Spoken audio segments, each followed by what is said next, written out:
from Mark Cuban soon, don't worry. He is amazing.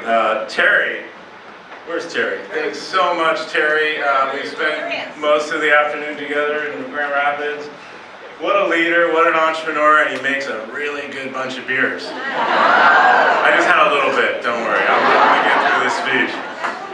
Black Calder Brewing Company is the type of success story that Kamala wants to help replicate all over the United States when she is president. Thank you, Justine, for hosting us here at the Center for Community Transformation. And Rep. Skolton, where are you? Rep. Skolton, thank you so much for being here and for everything that you do. It's great to be here in Michigan and Grand Rapids! So look, we got 16 days to save our country. That's it. But we're in the home stretch. It's right now. So I think she was here last night in Michigan. So we're trying to keep track with each other. So I'm hopeful, since the last time I saw her was a week ago, which was my birthday. Don't say, do not say, no. But I'm flying to Philadelphia right after this because it's her birthday today. She went to Atlanta, and hopefully we're going to coincide in Philadelphia so we can spend a little quality time. But I know on that quality time, you know what we're going to be talking about? You. We're just going to be talking about what else we need to do over these next 15 days to bring this home and to win this election. But you in this community, you actually could make the difference of winning this entire election. Early voting has already started here. So I want to see those buttons. I see a few of them that you've already voted.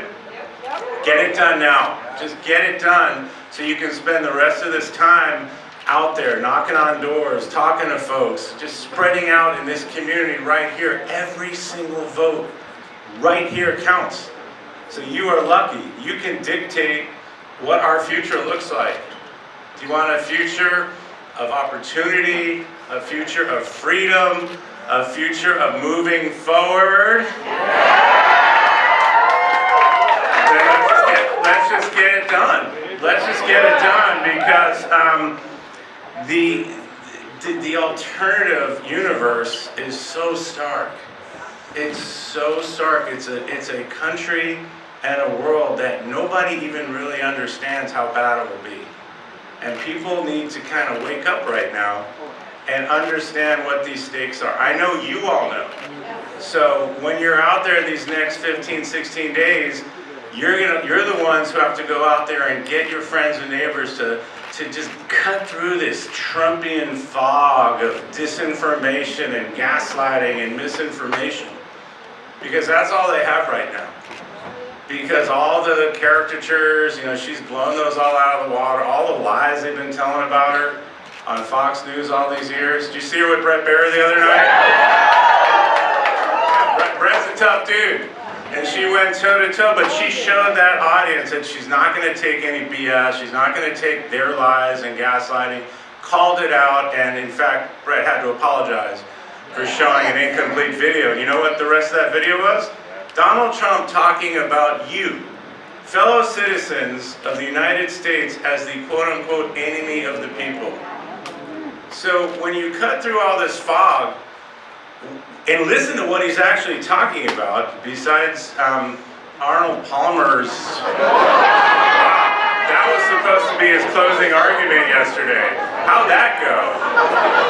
And then because Mark Cuban is so awesome, unlike his buddy Elon Musk, who's just in it for himself and his fellow billionaires, and honestly just taking advantage of Trump.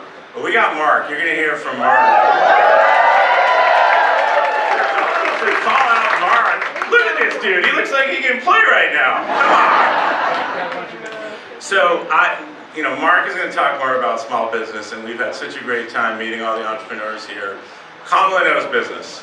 I myself I'm a business lawyer for 30 years, so I don't have to explain to her what I do for a living. And for 6 or 7 of those years, I had my own small firm.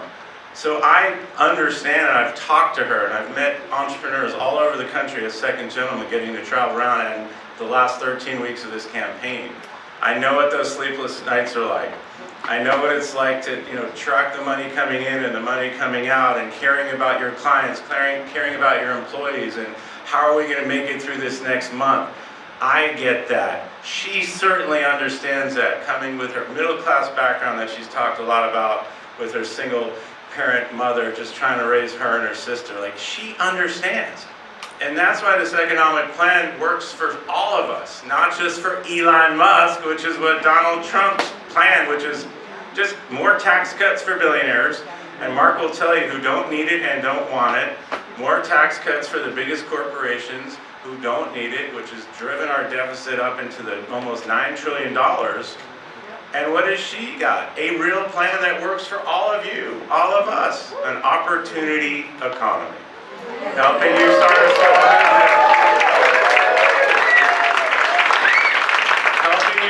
small business, helping you start a family. And one of the things I've heard from the road all the time is we need more affordable housing. So guess what? This plan calls for more affordable housing. And one that I like, for me, I'm in the sandwich generation, where I've got parents in their late 80s, and I've got 25-year-old, 30-year-old, like I'm right in the middle of all this stuff. So this Medicare plan she has for seniors to help them at home, this is practical stuff. The stuff that she comes up with and that she implements her entire career is real solutions for real problems. Somebody who's pragmatic, not ideological. By the way, she's a capitalist, which she's pro-growth, she's pro-innovation, but she also cares about workers. Like, all these things can be true at the same time, and that's what's so great about her. And him, I mean, again, Mark, for him to say you're a loser, that pisses me off. You're awesome. Yeah, a weak, empathetic bully and a non-athlete. Okay, man, look at this guy. So, it sounds like a lot of projection from the former president. All those things might apply to him. Okay, so she's going to be great on the economy. Mark's going to talk more about that. But this guy, he was not a good businessman. This is all reality TV illusion. So he's pretending he was that guy on The Apprentice. And that's just not him. His real business record was terrible. Bankruptcy after bankruptcy, failed businesses, inherited millions of dollars from his father, blew it all many, many times over. And he was really on the skids when that show came along. And you can read about it. There's articles about how this saved him, and he got to reinvent himself through a lie that he was a good business person. Good on TV, people fell for that. And he rode that right to the presidency. So he really didn't know what he was doing. And you could see that while he was president. So again, the tax cuts, which sent us into debt, one of his other biggest accomplishments was losing 200,000 manufacturing jobs. He's the first president since Herbert Hoover, you got to go all the way back to Depression era, to leave office with fewer jobs than when he started. So then you add in when we really needed leadership, when we really needed a functioning, competent government, COVID hit. COVID hit, and hundreds of thousands of people died because of their lies, gaslighting, incompetence, and not having a good team around to deal with that. And I'm still, my first year as second gentleman, I spent most of that time traveling the country, begging people to get vaccinated, begging people to save their own lives. And there was so much hesitancy to take the vaccination because of the lies that were told by Trump and their administration. That happened. That was on his watch. People need to remember that. That happened. And then when Joe Biden and Kamala Harris won right here in Michigan,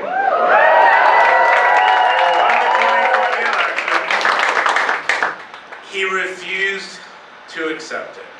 And that led to an insurrection on January 6th. That happened, folks. People need to be reminded of that. That happened, and he's still lying about it. This big lie about the 2020 election is literally like a poison coursing through the veins of our democracy. And it's just, you see that J.D. Vance, who knows better. J.D. Vance has been on the record many times clearly stating that Joe Biden won that election. Yet, when our great soon-to-be Vice President, Governor Walz, looked him right in the eye, and he said, Tim. What? No, he said J.D. It's just one sip of beer. No. He said, J.D., did Donald Trump lose the 2020 election? And what did J.D. says? Well, I want to move forward. I don't want to talk about that. And then into the New York Times, J.D. came right out and said, oh, Donald Trump, won the 2020 election. This is how bad this is and damaging to our democracy. And then you look at him now, Trump. He's falling apart physically, falling apart mentally, and you just see it. It's just right. So he's, he's a much worse version of what he was before, and it's not like it's gonna get any better. And then you want J.D. Vance next in line, who's a true extremist. He's the one who said no abortion ever, even for health of the mother, even for rape or for incest. This is all in Project 2025, which J.D. and Donald say, oh, we don't know what that is. Their fingerprints are all over it. All these things that they're talking about are in Project 2025. And the first kind of salvo to that is the Dobbs decision. Because Donald Trump ran on a platform of overturning Roe v. Wade. They're trying to backtrack from that right now, and he has the nerve to say that he is, your protector women. He's the father of IVF. Doesn't that piss you off to hear that? That's what's called gaslighting, trying to get you not to see what is right in front of your own eyes. So this could be more of the same. Weaponizing the Department of Justice, turning the United States military against United States citizens that just happen to not agree, to our press, threatening the press if they tell the truth. This is what's already happening right now and already sowing the seeds about the 2024 election. Not to mention, I'm Jewish, blaming the Jews if they lose. This is what's happening. So this is what people need to wake up to right now in these next 15 or 16 days. Or we're not going to have a country that any of you recognize anymore. So we got Kamala Harris, who stepped up when Joe Biden decided not to continue his campaign. Nobody handed her this nomination. She stepped up when we needed a leader. And every single moment where she's had to rise above with unrealistic, outrageous expectations, and each and every time she has shattered those expectations. And she's still doing it, and she's going to continue to do it for these next 15 days after we celebrate election day. So we've done our best to expose what Trump and Vance are trying to do. They're just leaving this cloud of fog so everyone's confused. So it's our job to push that fog away so people can see the true contrast. Somebody who is unfit for any job, let alone President of the United States, and my wife, Kamala Harris, who has spent her entire career thinking about you, thinking about all of us, who has been a frontline prosecutor putting the worst of the worst criminals and villains away, as an elected district attorney, as an elected attorney general, as an elected United States senator, and as an elected vice president. She's ready to be president.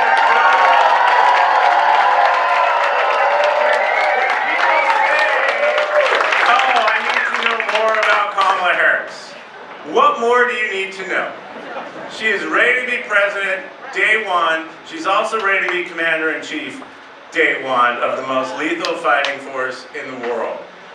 She's been vice president in that Situation Room for these 4 years, and she does not need to train to be a world leader because she already is a world leader. And to our Republican friends out there, time to pick country over party. It is not enough to sit on the sidelines. and hope Donald Trump just goes away. It is not enough to say you're not supporting Donald Trump.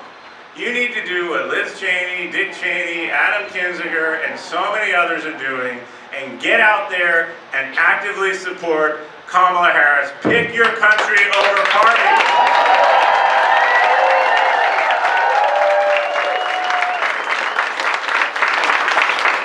So, I'm going to turn it over to Mark. I'm fired up. You can see that. I can't waste any more time. We got to get people to see this. So you get out there, do everything you can to convince everyone in this community to do the right thing, save our country, and vote for my wife, Kamala Harris.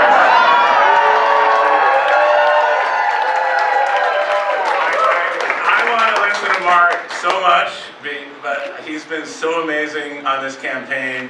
He's so incredible. I'm so glad we have him. So I am going to get on that plane and hopefully, if everything works out, meet my wife in Philadelphia, where we will have a tiny amount of couple time to celebrate her birthday.